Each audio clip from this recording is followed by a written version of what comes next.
नमस्कार मित्रांनो. आजच्या व्हिडिओमध्ये आपण चर्चा करणार आहोत 26 सप्टेंबर यांची जन्मतारीख आहे, त्यांचं संपूर्ण व्यक्तिमत्व.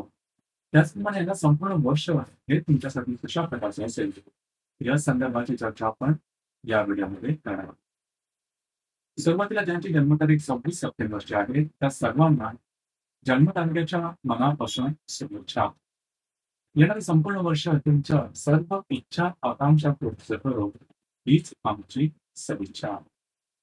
व्यक्तिमत्वाबद्दल सांगायचं झालं तर यांचं व्यक्तिमत्व तसं पाहिलं तर नीटनेटकं, व्यवस्थित, साधेपणाने जगणारी ही माणसं असतात. मुळातच त्याच्याकडे फारसा काही पुढा यांचा दिसून येत नाही. लहानपणापासूनच बऱ्याच प्रमाणात थोडंसं संघर्षमय यांचं आयुष्य असतं. जीवनामध्ये कुठलीच गोष्ट सहजतेने मिळणं हे केवळ कठीण किंवा अशक्य. स्ट्रगल करून किंवा संघर्ष करूनच एखादी गोष्टी मिळवली जाते. आयतं मिळणं किंवा आयतीच गोष्ट मिळणं हा भाग यांच्या जीवनामध्ये सहसा आढळून येत नाही. साधारणतः एखाद्या गोष्टीची चव निघून गेल्यानंतरच एखादी गोष्ट मिळणं हा प्रकार यांच्याकडून दिसून येतो.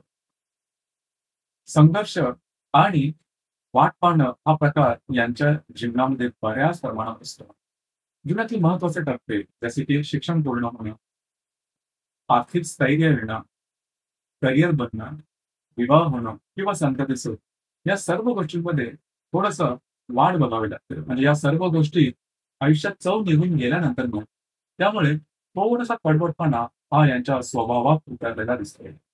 तसं पाहिलं तर वक्तशीर आणि शिस्तप्रिय अशा प्रकारची ही व्यक्ती असतात. यांच्या जीवनामध्ये जबाबदारी हा मोठा महत्वाचा भाग असतो. त्यांच्या अंगावर कुटुंबाची किंवा कुटुंबातील पुन्हा एका व्यक्तीची जबाबदारी ही येतेच आणि ती त्यांना त्याचा भार हा पूर्ण करावाच लागतो. साधारणतः घरातील कुटुंबाचं सर्व केल्यानंतर यांच्या आयुष्य हे मार्गी लागतं. 40-45 दरम्यानच्या कालावधीमध्ये ह्या ज्या व्यक्ती असतात त्या आयुष्यामध्ये यांना स्थावरता येताना दिसतं. त्यामुळेच थोडंसं यांच्याकडे मॅच्युरिटी ही जबरदस्त दिसून येते आणि हा अनुभव अगदी लहानपणापासून त्यांच्याकडे असतो. पित्याचं सुख थोडं कमी असतं.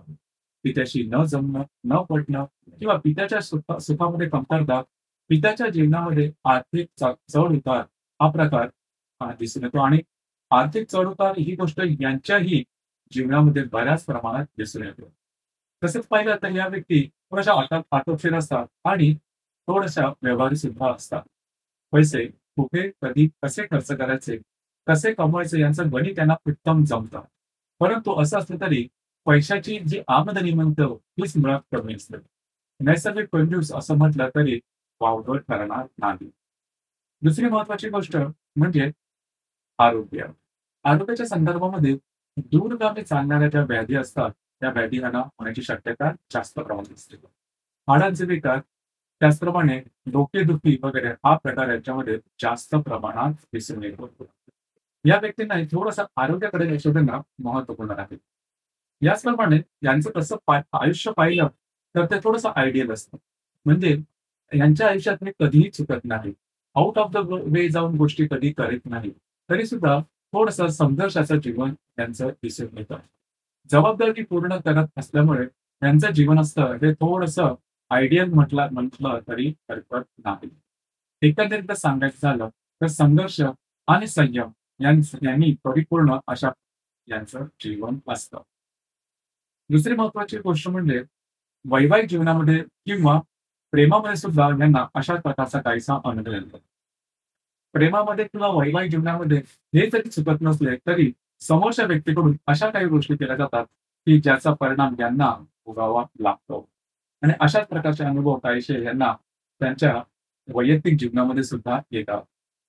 येणारं संपूर्ण वर्ष आहे तसं पाहिलं तर तुम्हाला शुभफलदायी राहील. खास करून तुम्हाला करिअरच्या संदर्भात काही चांगल्या संधी मिळतील की ज्या सकारात्मक असतील. थोडंसं आरोग्याकडे लक्ष देणे गरजेचं आहे. मात्र येणारं संपूर्ण वर्ष हे तुमच्या इच्छा, आकांक्षा पूर्तीचं ठरणार आहे. त्या संदर्भात संपूर्णपणे त्याचा लाभ घेणं किंवा त्याचा फायदा उचलणं गरजेचं आहे. तर मित्रांनो, हे होतं 26 सप्टेंबर ज्यांची जन्मतारीख आहे त्यांचं संपूर्ण व्यक्तिमत्व नेमकं कशा प्रकारचं असं आणि येणारं संपूर्ण वर्ष कशा प्रकारचं असेल या संदर्भातली चर्चा. धन्यवाद.